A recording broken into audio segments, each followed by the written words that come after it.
Hola a todos y todas, espero que se encuentren muy bien en este momento. Quiero darles una cordial bienvenida a este curso virtual sobre el Apocalipsis, claves para su interpretación. En este espacio de clase en vivo tenemos a personas que están inscritos en el curso, en la plataforma, pero también tenemos a otras personas invitadas que van a estar acá acompañándonos y que eso va a enriquecer un poco más el diálogo y la discusión alrededor de este curso que iniciamos el día de hoy. Rápidamente quisiera hacer como un repaso. Este curso dura alrededor de 4 o 5 semanas. En la primera semana vamos a estar viendo aspectos introductorios sobre todo relacionadas con el contexto histórico en el que surgió este movimiento teológico llamado como movimiento apocalíptico. Vamos a ver los aspectos relacionados al género literario, vamos a ver aspectos relacionados a todas las características, ¿no? Teológicas y simbólicas que subyacen en este tipo de literatura. En la segunda semana o en la segunda sesión vamos a estar estudiando un poco sobre cómo es que el Apocalipsis ha sido interpretado históricamente. Vamos a hacer un recorrido histórico. Igual vamos a tener una clase en vivo como esta para presentarles algunas de esas perspectivas y algunas otras posibilidades de hacerlo. En la tercera semana vamos a ver algunas claves hermenéuticas, es decir, claves o enfoques de interpretación más modernos, más recientes de cómo se está interpretando hoy el Apocalipsis, y eso les va a dar algunos elementos claves para poder interpretar los textos. Y en la última semana, que es la semana 4, vamos a estar estudiando o más bien facilitándoles algunas herramientas que les van a ayudar a ustedes a comprender mejor el Apocalipsis, pero también a interpretar mejor el Apocalipsis. Entonces van a ser herramientas que les van a ayudar muchísimo en algunos textos que a veces son difíciles de comprender, pero que si contás con ciertas herramientas, probablemente puedas comprender mejor estos textos bíblicos. Así que vamos a iniciar ya con la presentación. El tema que nos ocupa hoy es ¿qué sabemos sobre el Apocalipsis? Una pregunta realmente interesante. Probablemente muchos de ustedes tienen muchas ideas sobre el libro y vamos a escucharlas después de hacer esta presentación. Vamos a escuchar las reacciones que tienen ustedes. Si coincide un poco lo que les estoy presentando con lo que ustedes ya traían previo a esta primera sesión del curso. Entonces, iniciemos con la presentación. Iniciemos hablando un poco sobre los orígenes y las características, ¿no? del movimiento o de la literatura apocalíptica. En primer lugar, tenemos que decir que la apocalíptica tiene sus orígenes en un movimiento amplio del Antiguo Testamento, pero de manera concreta, de manera específica, digamos que en el periodo intertestamentario. Lamentablemente, no todas las facultades de teología tienen como el tiempo o incluyen dentro de sus programas de formación este periodo intertestamentario que es muy clave, que es muy importante para poder comprender muchos aspectos del Nuevo Testamento. Pero vamos a tener la ventaja acá en este curso de ver algunos aspectos relacionados a eso. Porque precisamente ahí en el periodo intertestamentario es en el que tiene su origen realmente el libro o la literatura o el movimiento apocalíptico. Segundo, existe una conexión muy fuerte entre los textos de los profetas y los escritos apocalípticos, es decir, hay una influencia, hay una interdependencia. Algunos autores o algunos estudiosos como Gerhard von Rath pensaban que la literatura apocalíptica había surgido de la literatura sapiencial o del movimiento sapiencial, pero los estudios más recientes, las perspectivas más recientes, nos han venido mostrando que en realidad el movimiento apocalíptico tiene sus raíces en el movimiento profético. Entonces, vamos a decir que la literatura apocalíptica hace uso de una diversidad variada de símbolos de los textos proféticos. Entonces, lo que queremos decir en este espacio es que seguimos una tesis en la que los escritos del Nuevo Testamento están profundamente influenciados por los aspectos literarios, por los aspectos teológicos, por los aspectos simbólicos de una teología o de un pensamiento relacionado a los escritos del Antiguo Testamento.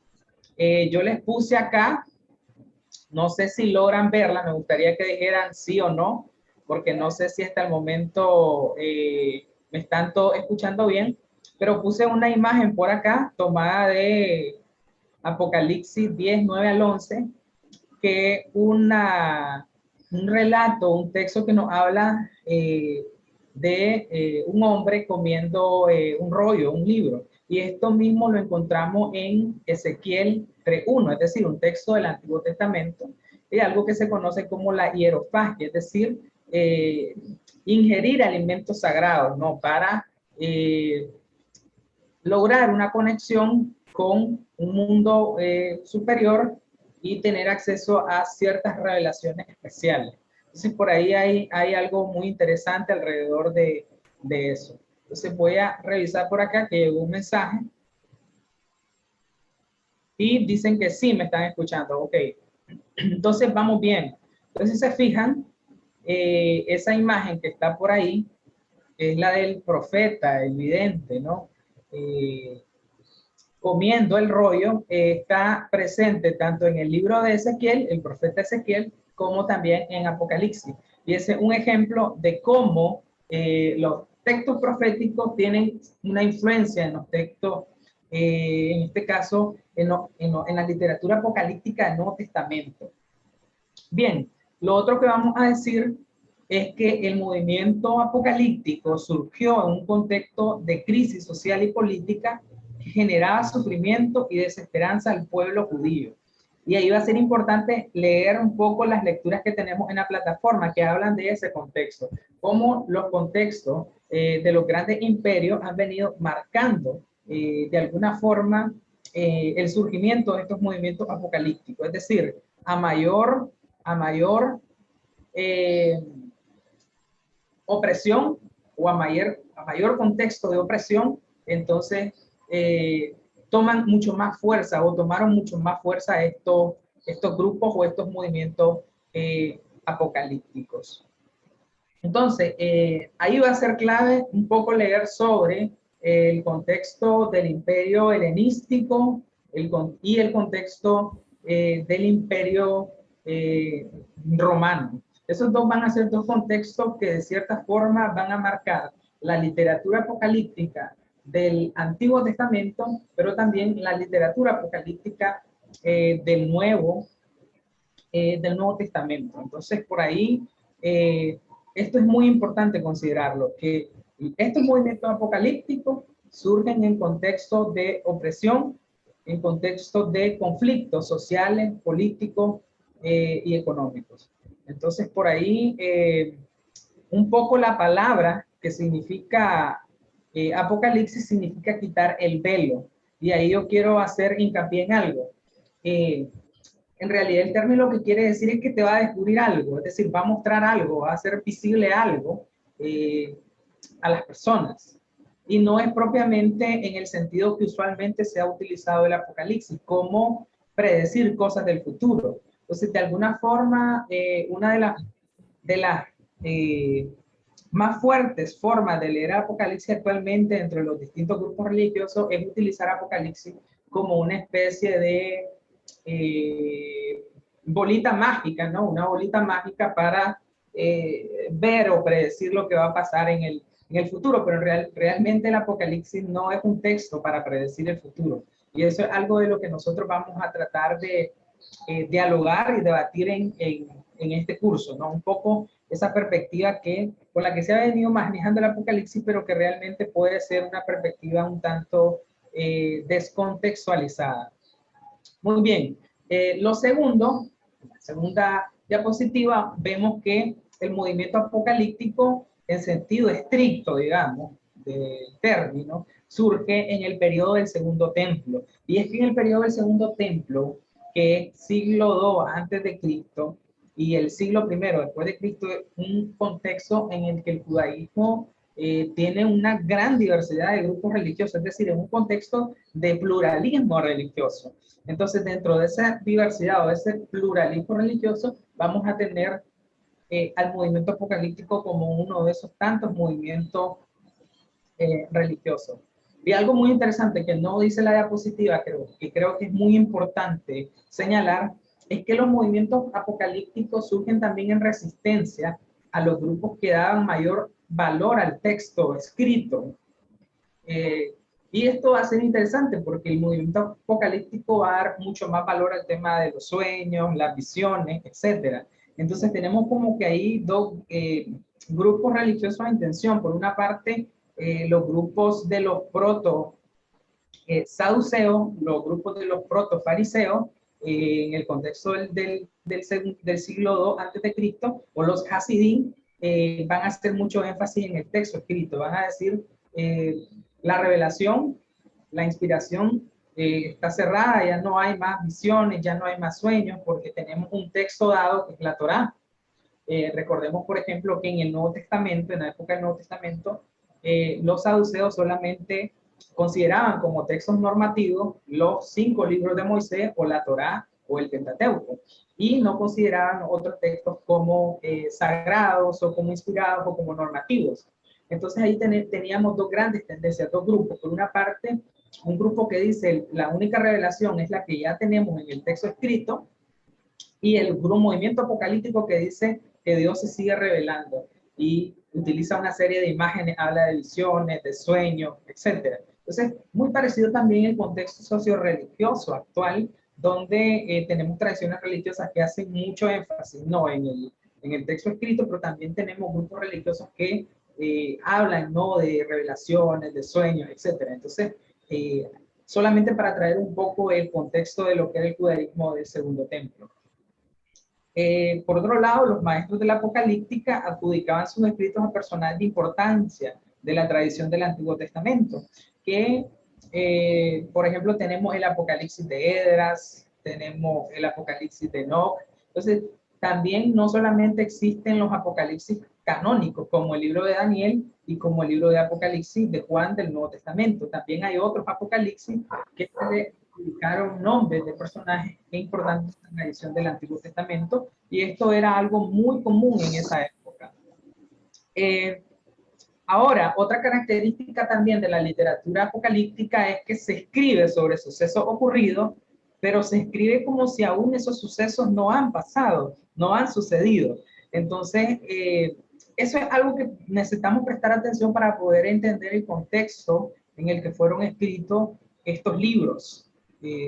Tanto el libro de Daniel como el libro de Apocalipsis. Es decir, este estilo propio de ese tipo de literatura es escribir sobre algo que ya pasó, pero escribir de tal forma en que se vea reflejado que aún no han ocurrido.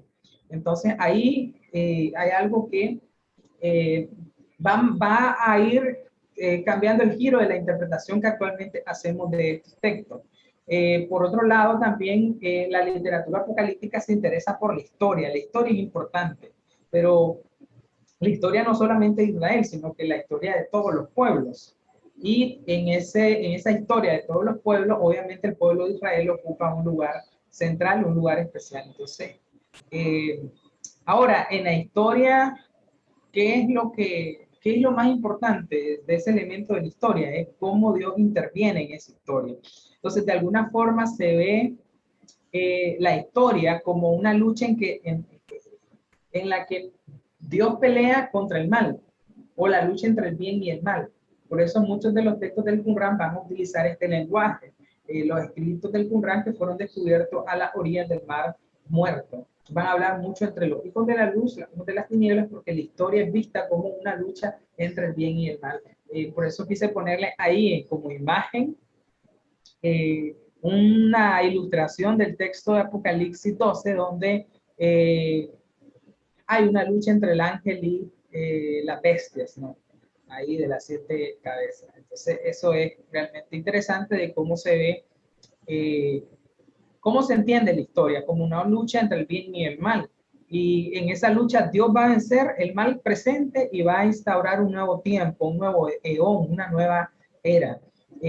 Probablemente esto responde no a lo que hemos dicho, de que el Apocalipsis surge en un contexto un contexto difícil tanto a nivel social, político, económico, y hay tanta opresión, el pueblo tiene tanta opresión que ha perdido la esperanza de que por manos humanas, por manos propias, pueda existir un cambio. Entonces ya la gente dice, esto ya no es posible.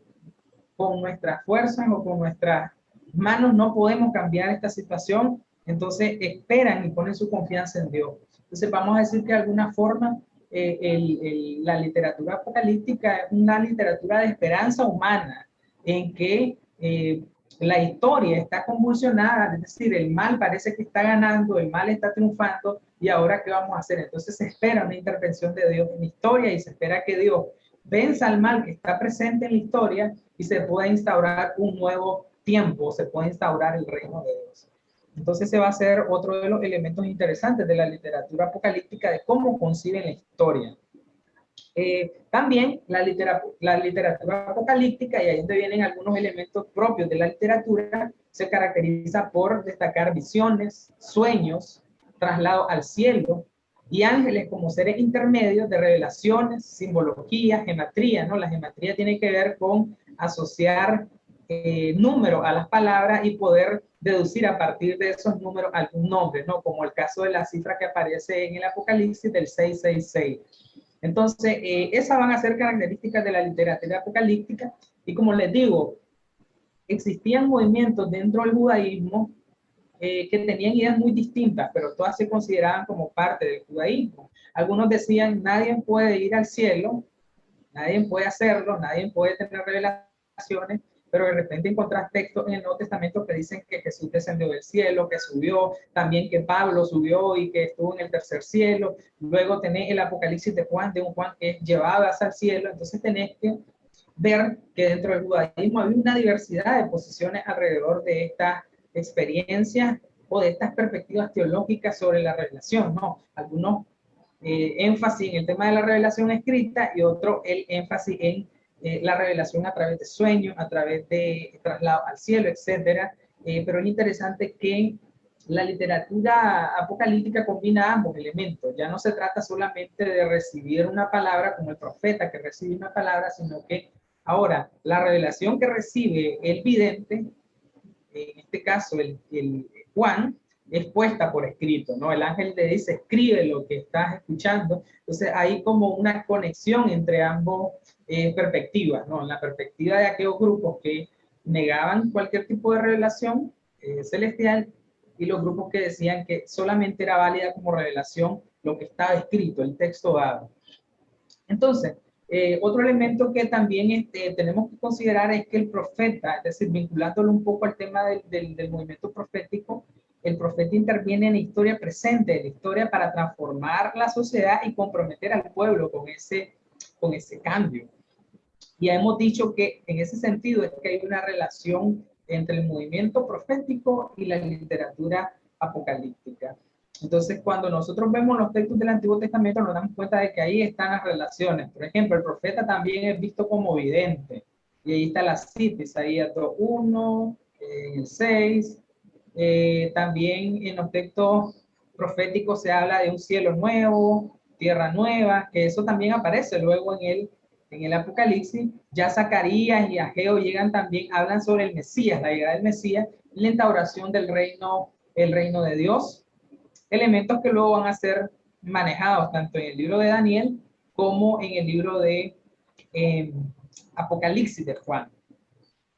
Pero en sentido estricto de la palabra, el libro de Daniel es el primer texto apocalíptico y no hay un solo apocalipsis, sino que hay muchos apocalipsis, pero de los textos canónicos, el primero en escribirse o ser canonizado, ser un texto de carácter normativo, de carácter oficial, va a ser el libro de Daniel, que de hecho también fue muy cuestionado al momento de entrar al canon como uno de los textos inspirados.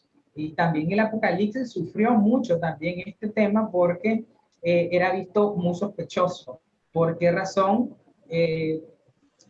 Porque es muy difícil, ¿no?, de controlar una visión o una perspectiva en la que los individuos reciben un tipo de revelación. Entonces todo el mundo puede recibir revelaciones, puede recibir visiones. Entonces, ¿cómo se controla eso? Entonces, de alguna forma también la literatura apocalíptica resultaba subversiva al poder oficial que ya tiene, digamos, como su texto escrito, esto es, y ya no hay nada más. Entonces la literatura apocalíptica en ese sentido es subversiva porque te habla de una ampliación de la revelación. Eso es algo que en la época de Jesús estaba clausurado porque los maestros decían que Dios había cerrado los cielos y por lo tanto ya no había más revelación. Y por eso es que los evangelistas insisten mucho en cambiar esa perspectiva. Por ejemplo, nos presentan en el bautismo de Jesús unos cielos que se abren, ¿no? Se abren, ¿ya? Siguiendo esa lógica, ¿no? Si algunos maestros decían que el cielo se había cerrado, los evangelistas dicen que una voz en el bautismo de Jesús se escucha porque los cielos fueron abiertos. Eso significa que se amplía la revelación. Entonces, eso es algo también muy interesante que podemos ver. Y ya en último lugar, como les dijimos, tanto el libro de Daniel como Apocalipsis son los únicos textos apocalípticos que entraron al canon de la Biblia. Y algunos de los padres de la iglesia, como Justino Mártir, Irineo, Clemente de Alejandría, Tertuliano y Orígenes, identificaban al autor de este texto como el apóstol Juan. Sin embargo, a partir del siglo II hubo cuestionamientos alrededor si había sido el apóstol Juan o no. Algunos dicen, por ejemplo, Juan el presbítero. Otros dicen simplemente Juan de Pasmos o un autor desconocido. Esto es algo que van a poder profundizar en las lecturas que hemos colocado para esta semana en la plataforma. Pueden revisar un poco la discusión alrededor de eso. Y otros aspectos también interesantes del Apocalipsis son los elementos asociados al simbolismo. Hay elementos primordiales como los puntos cardinales, este, oeste, norte, sur, que también tienen su sentido en el texto. Y hay que investigarlo, indagarlo, qué sentido juegan en esos textos. También está el cromatismo, que tiene que ver con el sentido o el significado de los colores. Es decir, no es de balde que dice el caballo blanco, el caballo amarillo, el caballo... Es decir, hay un sentido detrás de todo eso y es necesario indagar los sentidos o los significados para poder comprender un poco a qué se está refiriendo el texto. Luego tenés también los espacios y los cuerpos celestes donde se desarrollan todas las revelaciones del libro. Tenés los teomorfismos, que son como figuras como Leviatán, Behemoth. Tenés también numerología. Entonces significa que bregar con el libro del Apocalipsis es una tarea difícil, porque requiere de mucha investigación, requiere de mucha indagación sobre el contexto y sobre el sentido de todos estos elementos que componen el simbolismo para poder comprender este libro de Apocalipsis. Pero una clave muy importante para poder comprender Apocalipsis tiene que ver ¿con qué? Con el contexto. Si conocemos el contexto, puede ayudarnos mucho a poder interpretar mejor este libro. Y acá, si ya cerrando, podemos decir que voy a insistir en esta perspectiva, y es que el Apocalipsis responde a un contexto difícil, y lo hace desde una perspectiva crítica y subversiva al poder. Si se fijan ahí, puse una ilustración de Apocalipsis 1, 12 al 13, también de Daniel 7, 13 al 14, que habla, ¿no?, sobre la visión de un hijo de hombre o uno semejante a hijo de hombre. Esta parte de acá. Y es interesante esto que les estoy mostrando ahí. No sé si logran verlos todos, pero ahí está y van a tener acceso a esta diapositiva. No. Sí. Parece que sí, todos logran ver esta imagen de acá, ¿no? Sí, se logra ver. Ok.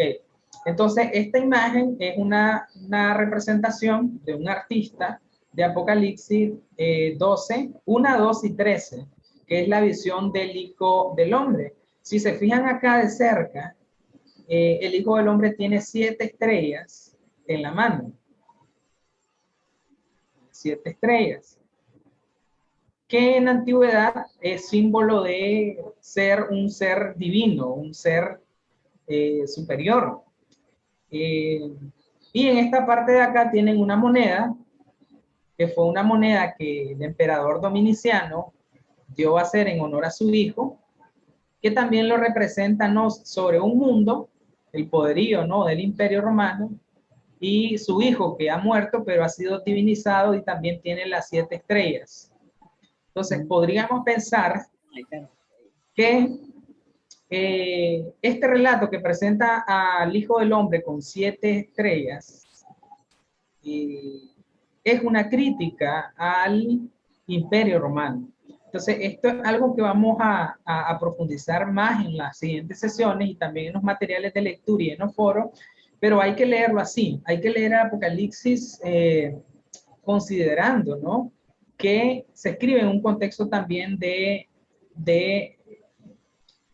persecución, un contexto de los años 90, más o menos se sitúa en la época de Dominiciano, un poco posterior, pero es un contexto difícil, es un contexto en el que de alguna forma el cristianismo genera una visión negativa del imperio romano, y por lo tanto muchos de los símbolos que vamos a encontrar muchas veces en el Apocalipsis son cuestionamientos abiertos al imperio romano.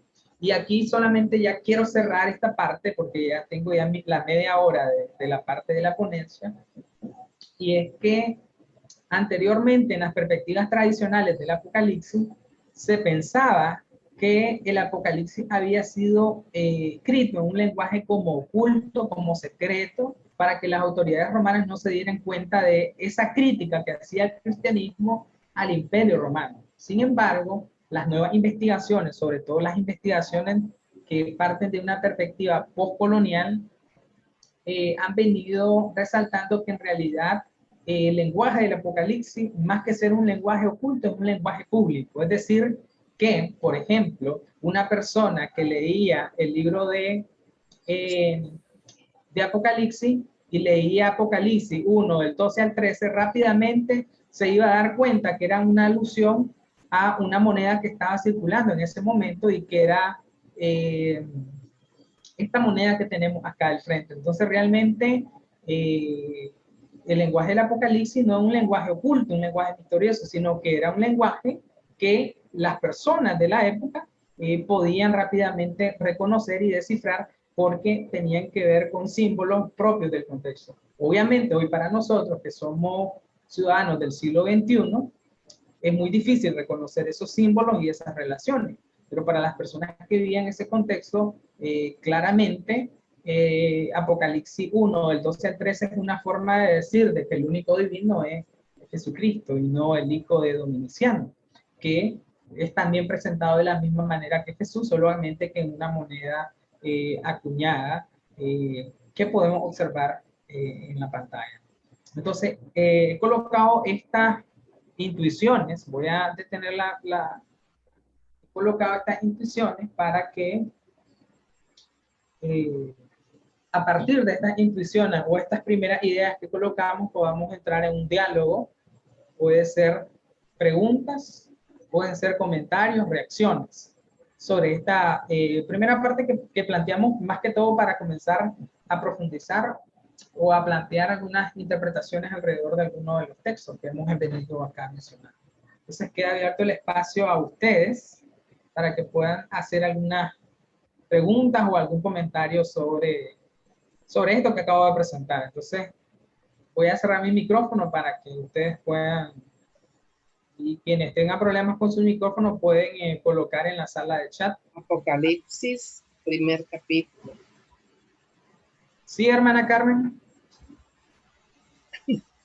Tengo abierto el micrófono. Sí. Dios les bendiga a todos, saludos. Estoy escuchando y estoy aprendiendo, ¿no? Y solo voy a seguir escuchando. Por el momento no tengo ninguna pregunta. Ok, entonces, bueno, está el resto, sí. No sé si son elementos, los que hemos presentado son elementos que ustedes ya conocían. ¿Qué hay de nuevo de lo que dije que les resulte novedoso? O si hay alguna inquietud alrededor de algo que dije, puede ser por ahí. Puede ser que ya conozcan estas perspectivas y puede ser que yo amplíe otros elementos que no he mencionado de esta primera parte introductoria. Porque obviamente en las lecturas ahí van a poder encontrar más elementos para el debate, para el diálogo. Y pueden participar todos, ¿verdad? No necesariamente los que están inscritos en el curso.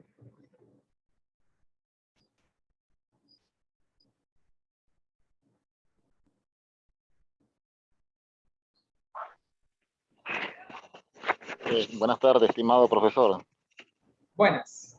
Me gustaría que me repitiera que me dijo que significaba las 7 estrellitas en las manos de la figura anterior que estábamos viendo. Sí, en ese contexto son símbolos, bueno, hay menos, por lo menos dos interpretaciones. Una que tienen que ver con la alienación de los planetas, pero también tiene que ver con la entronización divina, es decir, estas estrellas que son también 7, ¿no? Que es el sentido de lo pleno, de la plenitud, también hacen referencia a lo divino. Así que de alguna forma, al colocar al hijo de Dominiciano con estas 7 estrellas, se está diciendo que es divino. Y en ese sentido tenemos que entender que uno de los cultos más fuertes en la época del Apocalipsis era el culto al emperador, el culto al gobernante. Entonces, en otras palabras, se está diciendo que el hijo de Dominiciano es divino, es divino, es hijo de una divinidad, es divino. Y de la misma manera se está presentando a Jesús como una forma de también de cuestionar cómo es que era visto el emperador en ese contexto. No sé si respondo, Denis, a tu pregunta. Sí, sí, quedó un poco más claro, estimado profesor. Bueno, no sé si aprovecho para hacer otra pregunta. Sí, sí, adelante. Como cristiano, ¿verdad? Algo muy interesante que creo que a la mayoría de cristianos, ¿verdad? No nos sucede, es de que, por ejemplo, cuando nos toca preparar alguna prédica, alguna enseñanza, muchas personas, muchos cristianos, ¿verdad? O hablo de mi persona, mejor dicho, a veces como que tenemos un temor, por así decirlo, de enseñanza, prepararla bajo el libro de Apocalipsis, porque usted mencionó de que se conoce el libro de Apocalipsis como el libro de las profecías, de lo que va a suceder en el futuro. Pero sí, pues usted ahorita me aclara de que Apocalipsis significa quitar el velo, o sea, algo que se va a mostrar. Entonces, ¿cómo me explico? Quisiera saber, ¿verdad?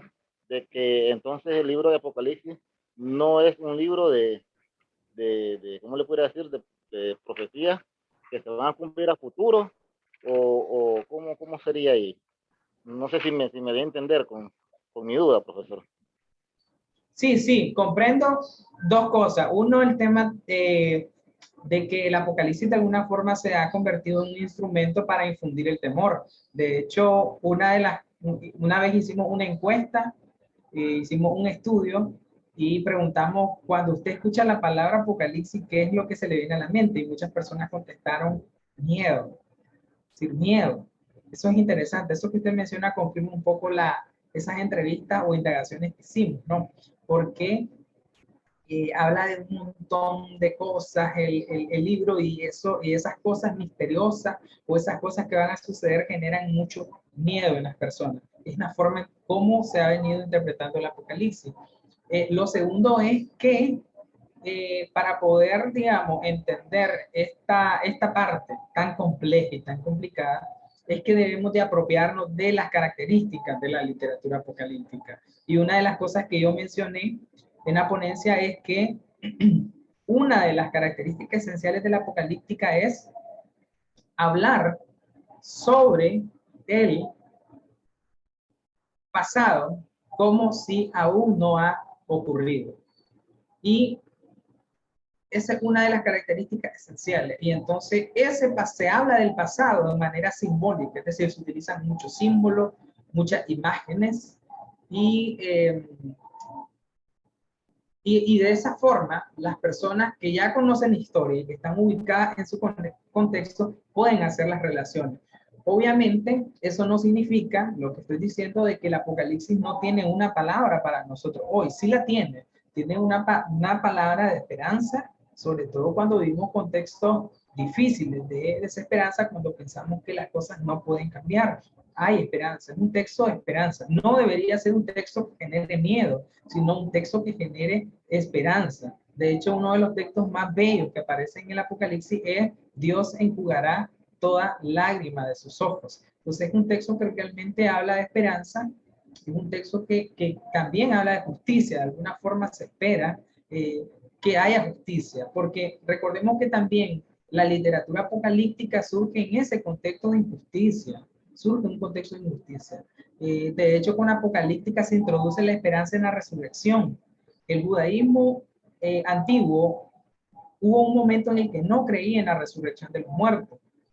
Fue hasta que surgió la literatura apocalíptica, el movimiento apocalíptico, que se comenzó a creer en la resurrección de los muertos. ¿Y por qué surgió esa esperanza en la resurrección? Porque obviamente en un contexto helenístico donde hubo mucha masacre, mucha muerte, mucha persecución, los judíos dijeron, ¿cómo es posible que muchos mueran?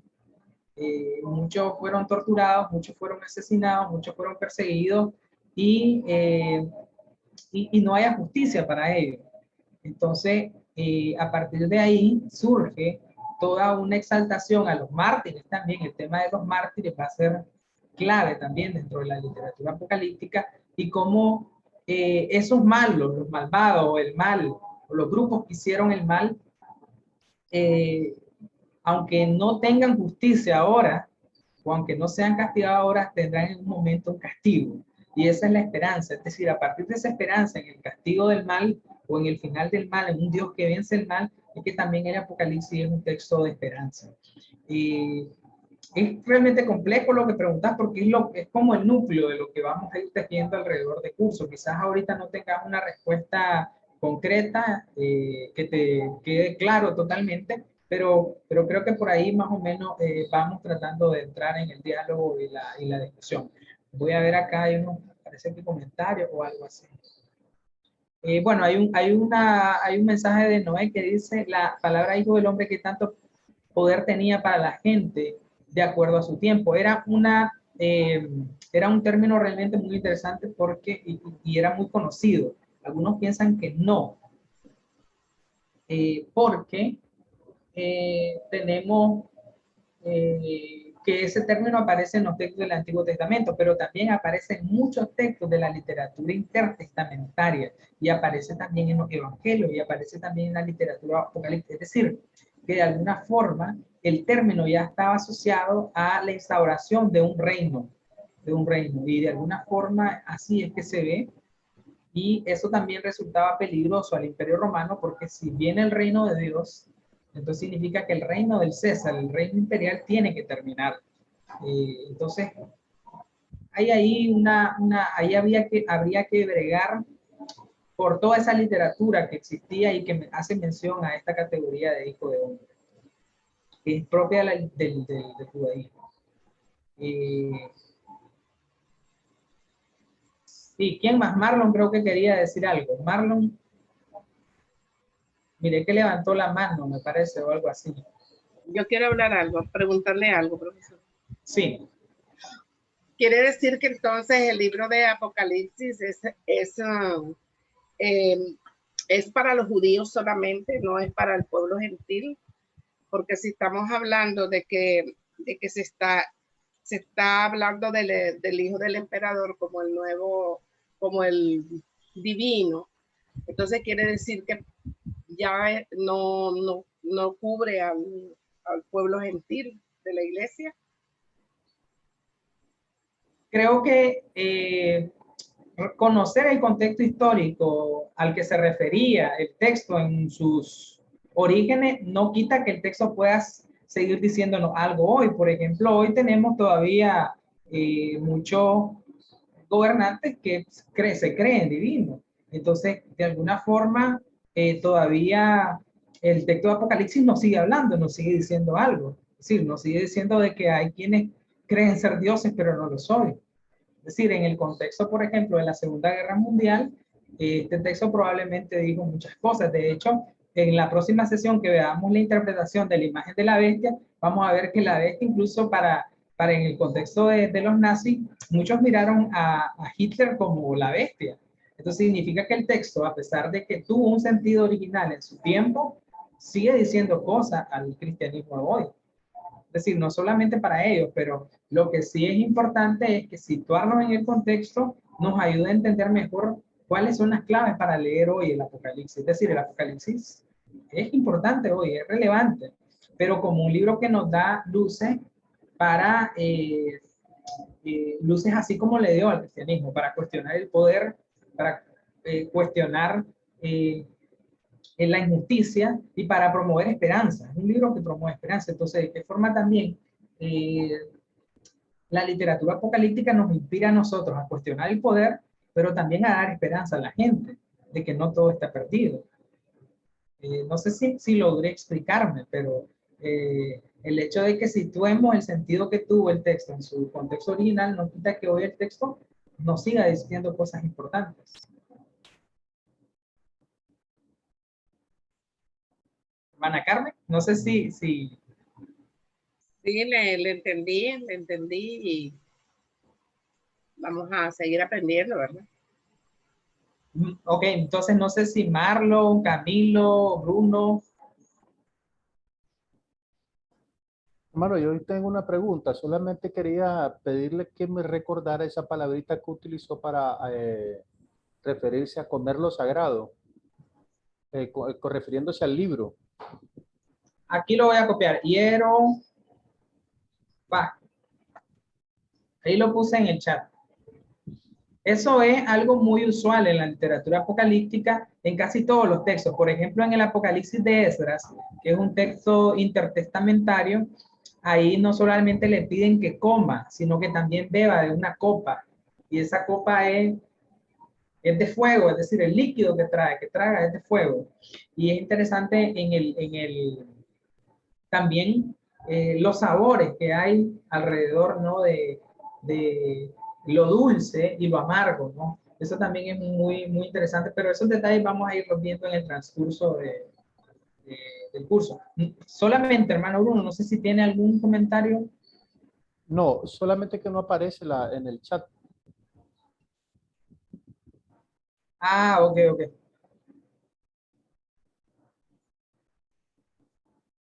Ahora sí.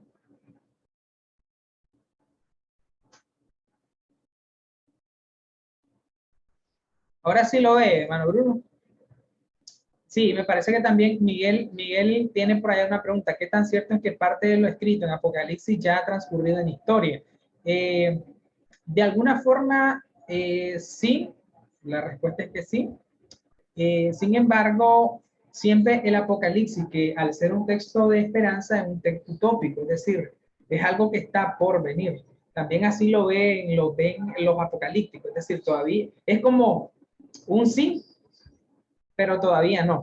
Es decir, no se ha logrado plenamente. Es como la idea del reino de Dios. El reino de Dios es algo que está aquí presente entre nosotros, pero que no todavía plenamente, pero que está por venir. Entonces, en ese sentido, es que la literatura apocalíptica es una literatura de esperanza, porque la utopía nos permite seguir caminando, seguir construyendo, seguir intentando cambiar el contexto en el que vivimos. Marlon.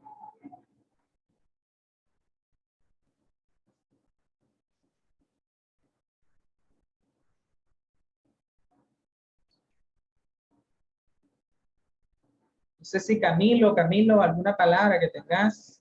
Sí, profe, pues buenas tardes a todos. Muy interesante este tema, hablar de apocalíptica, del libro de Apocalipsis, sobre todo su antecedente que está en la apocalíptica judía, y me llamó mucho la atención cuando hablaba de los de las 7 estrellas, la moneda, que hacía referencia al hijo del emperador Domiciano. Domiciano fue el que dijo. Miro las 7 estrellas y se me viene a la mente una parte que había estudiado, que por qué la semana 7 tiene 7 días. Y esto me imagino que debe tener una referencia igual a las Pléyades, porque las Pléyades eran considerados dioses en Mesopotamia y también en la cultura griega, que creo que son femeninas, y está presente en todas las culturas de la humanidad, aún en las culturas de nuestra América Latina, en las culturas originarias. Y siempre estaban, porque estaban observando, y creía que los dioses los observaban porque en algún momento cambian, según los días y las estaciones cambian de lugar en el cielo, y se pueden ver hasta el día de hoy, que son esa agrupación de 7 estrellas que están ahí. Y es muy interesante esa parte y cómo el Apocalipsis, en este capítulo donde usted mencionaba esta cita, cómo está refutando al sistema. Es como contracultural, está refutando al sistema y está diciendo el verdadero divino es Jesucristo. Jesucristo es el que tiene las 7 estrellas.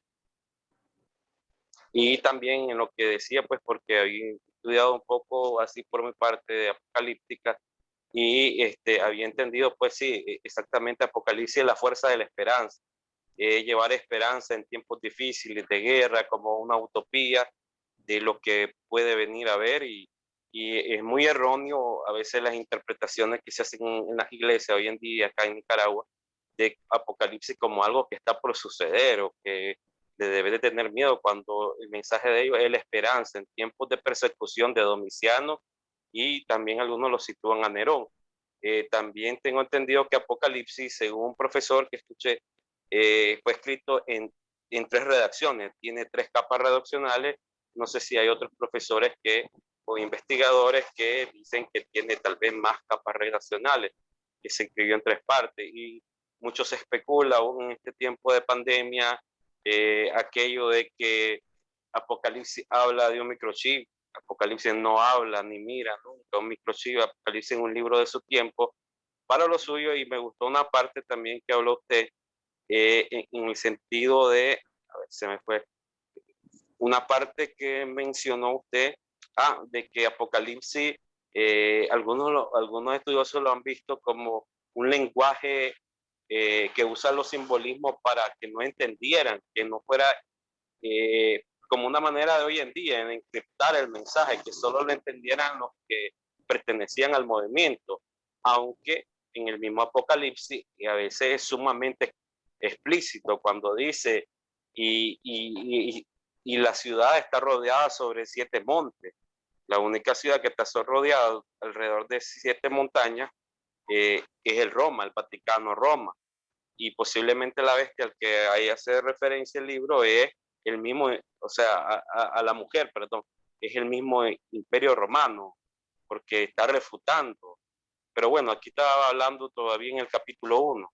Incluso mucho, por ejemplo, en la crítica textual hay como variantes en algunos manuscritos, porque hay uno que dice 666, pero hay otros que también creo que hay un variante que dice 616, y eso también es motivo de debate. Y algunos estudiosos, profesores, no sé qué tan serio, han llegado a interpretar que 666 simplemente es el equivalente a Nerón César, pero también la persecución se da también en el tiempo de Domiciano. Sí, también ha habido interpretaciones modernas, ¿no? En las que a través del método de la gematría también se pueden hacer otras relaciones. Pero, digamos, muchos de estos aspectos son muy importantes. Es decir, muchos aspectos que tienen que ver con el contexto histórico en el que surgieron. Pero también es importante hacer relecturas de estos textos. Es decir, quedarnos ahí atrapados en el contexto originario, sino tratar de hacer relecturas para hoy. Entonces, ¿qué nos dicen estos textos hoy? Una vez que ya conocemos el contexto histórico en el que fueron escritos, ¿qué pueden decirnos estos textos hoy? Y ahí el peligro es utilizar el Apocalipsis como una, ya lo dije al inicio, ¿no? Como una especie de bolita de cristal para predecir lo que va a suceder, ¿no? Entonces creo que ese es uno de los mayores peligros que tenemos, lo cual con esto no quiero negar que el texto bíblico o el Apocalipsis nos sigue diciendo muchas cosas interesantes para hoy. A ver, vamos a ver si otra persona quiere decir algo por acá. Bueno, Noel pregunta un poco sobre este hijo de hombre Jesús, y de ser así, Jesús toma la divinidad como propia. Bueno, en la literatura apocalíptica, una de las características también centrales va a ser los seres divinos. Es decir, no es cierto, este otro mito también alrededor del judaísmo, el segundo templo, se pensaban de que un ser humano no podía ser Dios, o no, perdón, no podía ser divino. Y esto no es cierto. Cuando se descubrieron todo y se ha venido estudiando la literatura intertestamentaria, se ha venido cayendo en la cuenta que en realidad dentro del judaísmo se creía en seres intermedios que podrían ser catalogados como seres divinos. Y en este caso a Jesús se le da una categoría divina y eso no entra en contradicción con el monoteísmo ortodoxo o tradicional, porque en ese momento todavía no hay un monoteísmo ortodoxo tradicional, sino que hay diferentes vertientes dentro a lo interno del judaísmo. Entonces, efectivamente, de alguna forma se reconoce la divinidad, el estatus divino de Jesús en el texto. La discusión creo que iría más bien en que si ese reconocimiento de estatus divino lo equipara igual al Padre o no. Es decir, ahí hay una discusión teológica que no vamos a abordar ahorita, pero que obviamente se reconoce un estatus divino de Jesús. Bien, no sé si alguien más quiere hacer una intervención. Dima, por allá tenemos a Dima, tenemos a Juanita, tenemos a Marlon. Marlon hoy ha estado callado, bastante callado lo hemos tenido hoy. Profesor, voy a hacer una pequeño comentario. No sé si me refiero a como una pregunta o una duda. Sí, lo escuchamos. Todo lo que se vive ahorita en la actualidad en este mundo, pandemias, guerras, todo lo se asocia a lo que es el apocalipsis hoy. Y hasta este momento es que la gente o muchos predicadores comienzan a predicar sobre el libro de Apocalipsis. ¿Y por qué en tiempos antiguos la gente se expresaba o se comunicaba a través de simbologías, mitos y todas cosas así por el estilo, y no asociaban el término apocalipsis en ese tiempo? Ahora todo lo que se maneja es apocalipsis nada más. Es una pregunta como de duda o pregunta la que estoy haciendo así, que hasta ahora comenzamos a ver lo que es el libro de Apocalipsis. Y ya pasando todo esto, todo el mundo se olvida del libro. Eso era lo que quería decir. Sí, yo creo que tiene que ver con eso que estamos diciendo, Dimas, que la gente lo utiliza para predecir. Y eso no es algo propio de nuestro contexto moderno. Es decir, si nosotros vemos que es la próxima sesión que vamos a ver, por eso no me quiero meter tanto ahí, vemos de que ya todo el mundo ha interpretado ya como es decir, para muchos su época ya era el final de los tiempos. Para muchos ya aquí se está cumpliendo el apocalipsis. Esto que nosotros escuchamos, es decir, la pandemia, esto significa que el tiempo es el final. Probablemente de aquí a unos 50 años, otro grupo, otras personas, van a decir que es su tiempo, el final de los tiempos. Ya así también sucedió en otras épocas, ¿no? ¿Por qué razón ha sido, se viene como repitiendo? Porque al final vemos esa misma forma de leer el Apocalipsis. Se utiliza el Apocalipsis como una bolita, ¿no?, de cristal para predecir el futuro. Y realmente, incluso cuando nosotros, creo que por acá tengo la Biblia, tengo un segundo.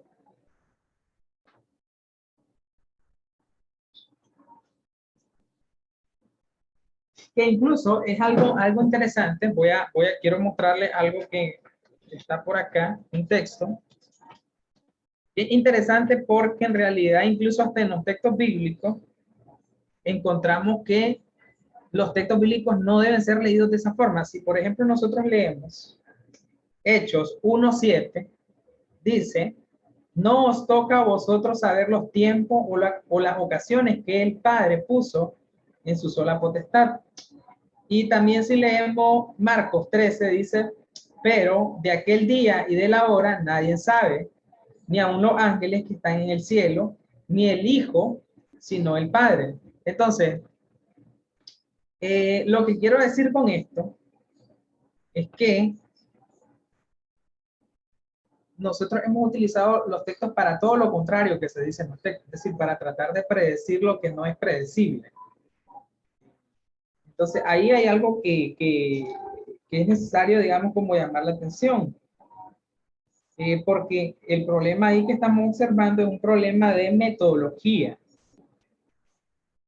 Es un problema de metodología, de cómo estamos leyendo el libro. Voy a leer esto. Esto que tengo por acá. el error de todas estas interpretaciones relacionándose no a esa interpretación de predecir, no está sencillamente en que se hayan equivocado en cuanto a la fecha o en cuanto al día. El error tiene raíces mucho más profundas, pues no es un error de cálculo, sino una serie de errores fundamentales en cuanto al modo en que este libro de la Biblia ha sido interpretado. El primero de esos errores está en pensar que este libro nos ha sido dado para que calculemos la fecha en que el Señor ha de venir, o las etapas que han de tener lugar como anuncio de esa venida, ¿no? Porque recuerden también que en la interpretación tradicional, las 7 cartas a la iglesia se interpretan como 7 periodos de la historia. Entonces esa también ha sido una de las formas de interpretar el Apocalipsis, siempre tratando de predecir lo que viene. Tal idea contradice al mismo Señor, quien les dijo a sus discípulos y nos dice a nosotros que no nos toca a vosotros saber los tiempos o las ocasiones que el Padre puso en una sola potestad. Y pretender saber los tiempos y las ocasiones es pretender saber más que los ángeles y hasta más que el mismo Hijo de Dios. Entonces, acá ahí está una cuestión metodológica. Me parece que este librito es también muy recomendable de Justo González, donde nos plantea algunas pistas de cómo leer el Apocalipsis. Luego les voy a compartir los datos en la plataforma. Pero creo que eso ha sido uno de los principales problemas, ¿no? Leer el Apocalipsis para predecir el futuro, que es lo que más abunda, ¿no?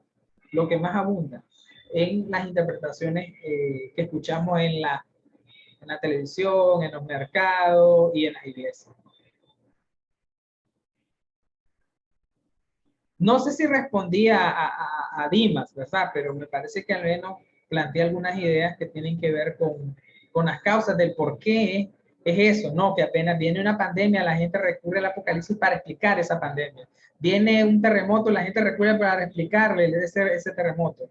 Y entonces siempre estamos tratando de predecir, ¿no? Decir, esto es lo que dice, pero lo que yo quiero advertir es que también ya en su contexto la gente también lo utilizó así, decía, ya viene, o esta es la bestia, esto es lo otro, y ha sido parte de la forma en que se ha interpretado. Pero vamos a profundizar más en esto en la segunda sesión.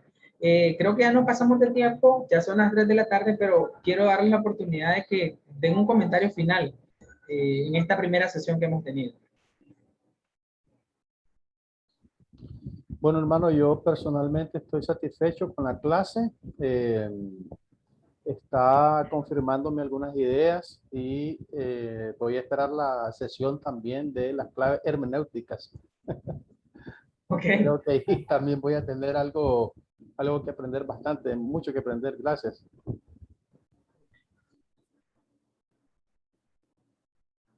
Marlon, estamos ahí tratando de que Marlon diga algo. Sí, ¿qué tal? ¿Qué tal? ¿Cómo están? Bien, bien, bien, saludos. Gracias, sí, gracias. Bueno, pues yo el Apocalipsis honestamente no sé mucho. Tengo muy buenas expectativas. Estoy con gran deseo de aprender. Y sí, quiero aprender y bueno, lo único que he oído es que siempre se usa el término como para aludir a algo negativo, algo malo, algo catastrófico. Y estoy escuchando que no es así, pues es lo contrario, es como una esperanza, es una luz al final del túnel.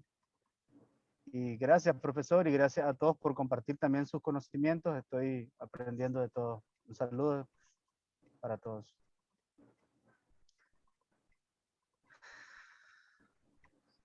Bien, entonces no sé quién más tiene algún comentario, si no solamente voy a cerrar recordándoles que ya están habilitados los materiales para los que están inscritos en el curso, ya están habilitados los materiales de esta primera semana, ahí también vamos a interactuar. Hay 2 lecturas, una lectura de, ya les digo, una lectura de, por acá, hay una lectura de Snob que se llama Daniel y el Apocalipsis, una lectura introductoria. Ahí en esa lectura ustedes van a poder leer sobre el contexto en el que se escribió el Apocalipsis. Yo no quise profundizar acá porque es algo que ustedes van a leer ahí como con más calma, con más tranquilidad. Y ahorita ya también les habilité en la plataforma esta presentación, pero como no todos están, eso sí se los voy a compartir por acá, por el chat, por la sala de chat. Les voy a compartir esa diapositiva. A ver, vamos a ver. A ver si tengo la opción por acá. No la encuentro. Bueno, pero entonces les debo esa, aquí está. Les voy a compartir esa, la diapositiva, para que les quede ahí a algunos que estuvieron presentes. Ahí se está enviando, la pueden descargar. No sé si la ven. Y bueno, recordarle eso, que también está ahí la actividad para presentarse en la plataforma. Pueden presentarse ahí para que se conozcan entre los compañeros que van a estar llevando el curso. También está el foro ¿Qué sabemos del Apocalipsis?, que es donde van a compartir un poco lo que leyeron en estas lecturas. Y bueno, pueden retomar elementos, inquietudes que surgieron acá de esta primera sesión. Entonces, solamente decirles que fue un gusto estar con ustedes en esta primera sesión. Y bueno, nos vemos en la próxima sesión para seguir este debate y este diálogo.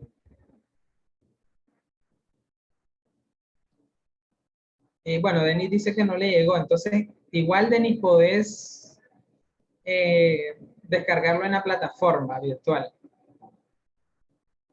Entonces, un saludo a todos y nos vemos hasta la próxima. Gracias por participar. Saludos.